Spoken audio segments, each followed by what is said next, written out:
దావీదు ప్రార్థన చేస్తూ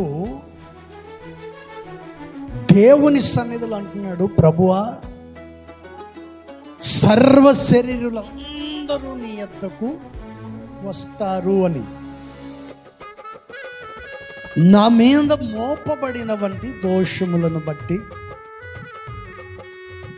అవి నేను భరింపజాలలేనంతగా ఉన్నాయి. అందుకని అలా అంటూ ఆయన చెప్పిన వంటి మాట ఏంటంటే,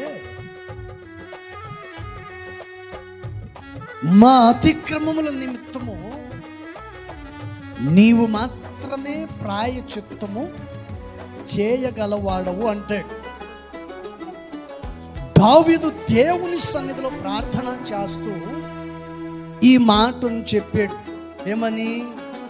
సర్వ శరీరులందరూ నీ దగ్గరికి వస్తారు. ఎందుకంటే మా అందరి మీద పాప భారముతో మేము ఉన్నాం, నిందెల భారముతో ఉన్నాం, వ్యాధి భారముతో ఉన్నాం, సమస్య అనే భారముతో భరించలేని స్థితిలో మోయలేని ఆ భారముతో మేము జీవిస్తూ ఉన్నాం. కనుక వాటన్నిటి నుండి విడిపించగలిగిన వాడవు నీవని, ఇదిగో అనేక మంది సర్వ శరీరులందరూ నీ యొద్దకు వస్తారు అని దావీదు గారు ఈ మాటను చెప్పారు. ఎందుకు ఈ మాటను చెప్పారంటే, మన దేవుడు ప్రార్థన ఆలకించగలిగిన వాడు, నీ భారమును మోయగలిగిన వాడు, నీకు విడుదల కలుగ చేయగలిగిన వాడు. చప్పడు కొట్టు, హల్లెలూయా.